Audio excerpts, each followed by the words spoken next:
আজ আমি নিয়ে চলে এসেছি শীতের লোভনীয় একটা বেগুনের সুন্দর রেসিপি। চলুন দেখবেন বানাই। আজ আমি এখানে নিয়ে নিয়েছি বড় সাইজের একটা কাটা আলা বেগুন। এই বেগুনটা ভর্তা বা ভাজা খেতে খুব টেস্ট, সেই জন্য আমি এই বেগুনটাই নিলাম। এই বেগুনটা এবার আমি মোটা মোটা পিস পিস করে কেটে নেব।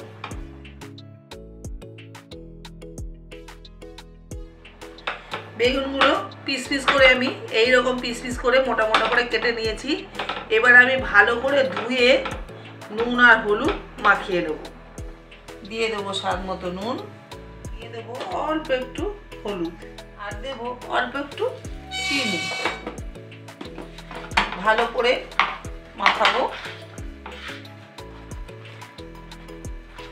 বেগুনটা আধ ঘন্টা রেস্টে রাখার পর আমি চলে এসেছি গ্যাসের কাছে। একটা ফ্রাই প্যানে দিয়ে দিয়েছি সর্ষের তেল। এটা কিন্তু সর্ষের তেলেই করতে হবে। দুটো শুকনো লঙ্কা আমি ভেজে নেব। দিয়ে দেবো 6টা রসুনের কোয়া। এই রসুনের কোয়াটা আর শুকনো লঙ্কাটা ভেজে নেব। রসুনটা ভাজা হয়ে গেছে, তুলে নেব।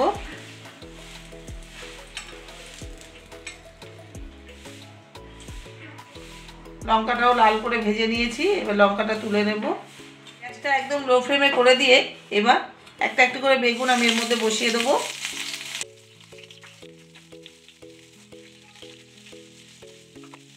এবার একটা ঢাকনা দিয়ে ঢেকে দেবো যাতে বেগুনটা ভালো সেদ্ধ হয়।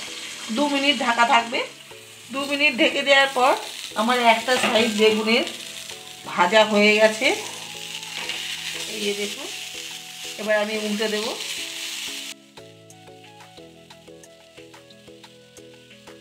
আবার ঢেকে দেবো 2 মিনিটের জন্য, আর একটা সাইড ভাজার জন্য।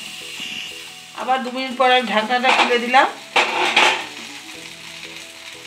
এই দেখুন দুটো সাইডই সুন্দর ভাজা হয়ে গেছে। এবার আমি এগুলোকে তুলে নেব। আর যে 2 পিস আছে এক্সট্রা, এই দুটো আমি এভাবে করে ভেজে নেব। গ্যাসটা একদম সিমে দিয়ে, তাহলে কিন্তু ভালো হবে না, পুড়ে যাবে, ভেতরটা কাঁচা থেকে যাবে। সবগুলো আমি একই রকমভাবে ভেজে নিয়ে নিচ্ছি। এই যে শুকনো লঙ্কা দুটো ভেজে নিয়েছিলাম, এই দুটো নিয়ে নেব। আর রসুন কটাও নিয়ে নেব, একটু ভেঙে নেব।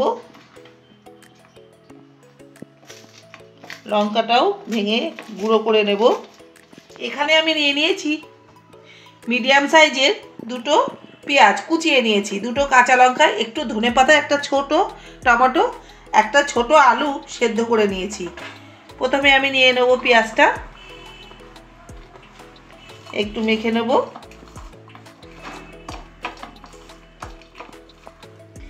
কাঁচা লঙ্কাটা নিয়ে নেব, কাঁচা লঙ্কাটাও ডলে দেব। দিয়ে দেব ধনেপাতাটা,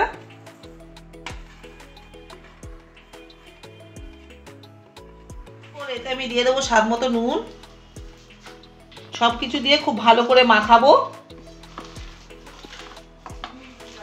আমি মিশিয়ে নিয়েছি।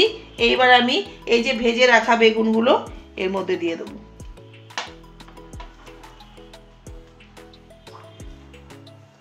ভালো করে বেগুন দিয়ে মাখাবো। এবার বেগুনটা একটু গরম আছে, আমি একটু স্প্যাচুলা দিয়ে ভেঙে দিই। দেখুন বেগুনটা কত সুন্দর মাখনের মতো সেদ্ধ হয়েছে, সুন্দর ভাজাও হয়েছে। এই বেগুনটা কিন্তু ডোবা তেলে ভাজলে হবে না, এরকম ফ্রাই প্যানে খুব অল্প তেল দিয়ে গ্যাসটা একদম সিমে রেখে ঢেকে ঢেকে ভাজতে হবে। এই যে সেদ্ধ আলুটা নিয়েছি, এটা আমি চটকে এর মধ্যে দিয়ে দেবো। এতে টেস্টটা খুব ভালো হয় আর একটা আঠালো ভাবও হয়। এবার ফাইনালি আমি খুব ভালো করে মাখবো।